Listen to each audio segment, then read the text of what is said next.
been given the privilege to borrow an Ashford treadle, single treadle spinning wheel from a local shop. Not a yarn shop by any means. They sell some yarn, fiber off their sheep, sheared locally behind their shop. And the shop owner said, I want you to borrow this. I've never used a spinning wheel other than when I was a kid. Grandparent had one in their basement, and I would just grab onto the spoke and spin like it was a pirate ship. It was much larger than this. Apparently it may have been an Elizabethan type of spinning wheel, something much, much larger. And the spokes were very decorative. Sorry, not spokes. I'm calling them spokes, but I believe they're called maidens. Sorry for the ums. But this is my little reminder video to myself, and if it helps anyone else who happens to see this, yay. If not, apologies. But this is not an Elizabethan spinning wheel. This is an Ashford single treadle, not double, single treadle spinning wheel. And I tried this out for the first time ever yesterday in this shop, and I'm able to actually spin fine yarn. So when I ply it, it will end up being fingering weight. At least that's what I hope it ends up being.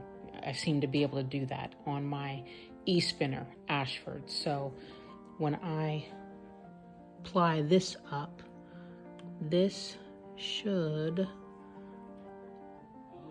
become fingering.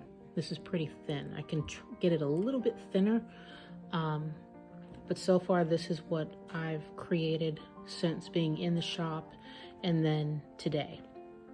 So as a reminder to myself, because this is a borrow, I am getting my own Ashford spinner, unfinished, single treadle, and I'm going to stain it with mahogany stain, and I think polyurethane lacquer, which I'm probably butchering, but something to make it look nice and shiny if I don't like it when it's just stained.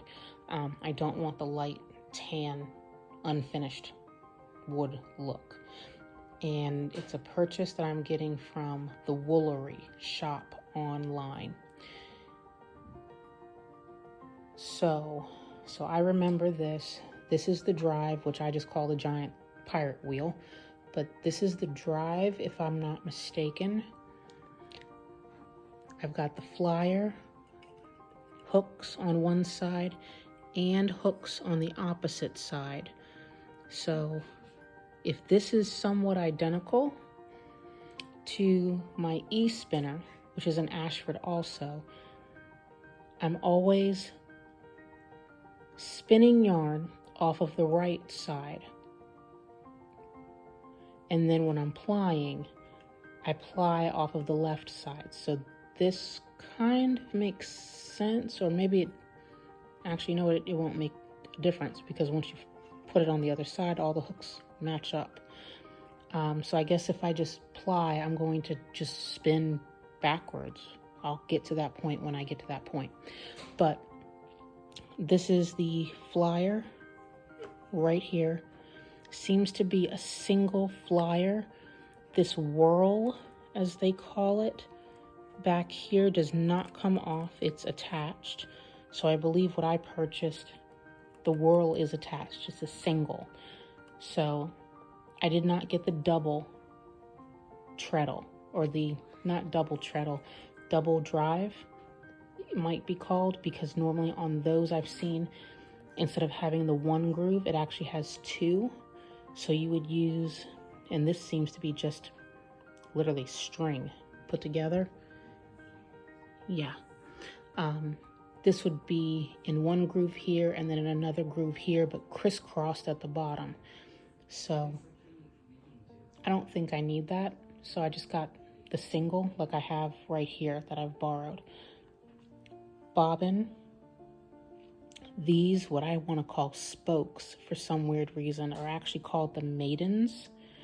And I believe, if I'm not mistaken, this entire piece right in here that the maidens are attached to is called the mother of all. I'll have to Google and figure out why it's called that. This tension knob is attached to this fishing line, or at least I'm calling it a fishing line. Clear wire, well, it's not wire, plastic, which threads up onto the bobbin and goes around to where? Down to the springs, and then it just stops. So this is my tension for the bobbin. And there is another tension knob right here, which when I turn this, I have noticed it seems to move the mother of all and the maidens forward and back. So to me, that means it's putting tension on the drive. So in my mind, that means the more tension I put on this tension knob here, the slower or faster this wheel will go.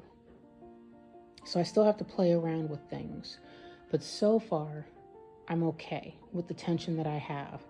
I'll still play around with this. That's the point of it being borrowed, I was told, was get used to the tensions, because I'm able to treadle with no problem and draft and spin.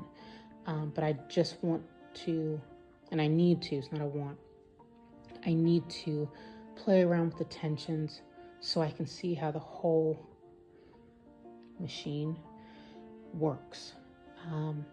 So yeah, on the back of the wheel, when this pedal gets pushed, which I can't really do it while it's not being drafted.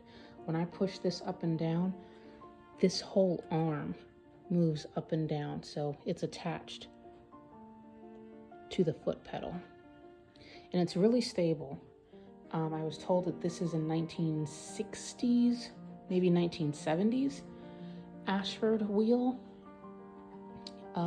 Shopkeeper was not sure, but it was passed down either through her family or given as a gift, but she's had it for decades. So I made sure to clean it off when I got home, because I did try it out in the shop, but when I got home I cleaned it off and gave it some Old English, just to be nice, because it's not my wheel and I wanted it to be nice and oiled and a little bit refreshed when I returned it. Orifice is right here, and I did notice there was a little bit of squeaking when I was spinning earlier, so I just took my Ashford oil that came with my e-spinner. Nothing super special, but my spinning wheel oil that I put on my Ashford e-spinner, and right in here I popped in a little drop or two of oil, and then back on this side,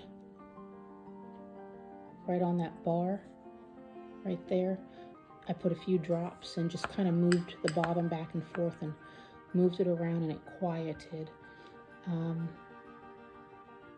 I do recall the shopkeeper said to get the bobbin on and off, I would turn the maidens outward, which I don't really want to do right now. One, because I'm holding a phone in my hand, and two, I just really don't want to play with this because it's all set up for me. But if I turn out, so when I get the new one, self-reminder for the maiden to get the bobbin in and out, turn the front maiden out away from you, and this, which is attached to the maiden, the whole thing will turn outward and release the bobbin. And the same thing back here on this maiden, right here. It's all hooked together, but it's kind of hard to see with the yarn I've got wrapped around.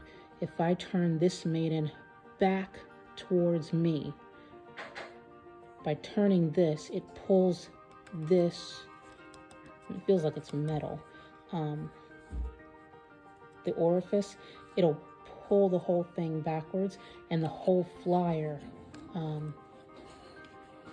will pop out as well. So it looks like the front is to unhook the bobbin so you can take it in and out. The back maiden, so I guess I'll call this front maiden, back maiden. Back maiden will get the flyer off, front maiden will get the bobbin off. I hope I said that right. Back maiden takes the flyer off, front maiden takes the bobbin off. I was told that these flyers on Ashford's are interchangeable, so I might, if I ever wanted to, maybe get a different flyer where the whirl, this piece back here, can come on and off. I'll have to look at that a little bit more on Google and YouTube and see if I can actually do that and why I would do that. So yeah, but if I'm able to somehow record myself on this, I will. That way I can remind myself of what I'm doing. I just don't want to forget. So I'm very happy with this. The difference I have found between my e-spinner and what I'll call old-fashioned wheel. One, the quiet. I don't hear the motor, which doesn't bother me, but I don't hear the motor because obviously there's no motor here, so that's nice. And it is, something is second nature about using this compared to an electronic spinning wheel. And I love my e-spinner. It works, it does what I want. I figured it out. I can slow down the speed, speed up the speed. It's perfect. But there's something about this that just feels second nature. So, like a nerd, I got one for myself. So, it is what it is. I am blessed and privileged and honored to be able to get my own spinning wheel. But I don't need anything huge. And this thing is super light, like really, really light. I think it's only maybe 15 pounds. Like it's light, like literally, see, one-handed, it's light. And I got this in the trunk of my car. The shopkeeper was kind enough to put this in the trunk of my car because I was afraid to put it in there because it's not mine. Didn't want to break anything. So, reminder, when you put this back in the trunk of your car to take this back to her, put the back of the maiden down in the trunk. Make sure that this lever arm is facing up. Front maiden is also facing up. And take that back to her once you get your new wheel in a few days. And yeah, I'll see if I can record myself on a treadle wheel. Hee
So what I'm doing here is just testing out putting 2 feet on the treadle to see if that feels comfortable, because I have noticed with 1 foot it can get kind of tight. So using 2 feet alleviates that tightness that I'm feeling in the one. It's almost like it's going up into the knee, because you're just working that knee and that thigh. So trying it with 2 feet, and it seems to relieve some pressure. And I think I might just go back and forth. I'll have to see about moving the treadle and trying with just my left foot versus my right. I was told that this treadle is for right-handed spinners. So I'm not sure what a left-handed spinning wheel would look like. And I'm guessing the treadle for left-handed or left-footed person, the treadle pedal would be on the opposite side. I'm not sure, but I'll have to test it and see if I can move it further to the left and try it with just my left foot. But I've noticed if I try it with both feet, it seems to alleviate some pressure.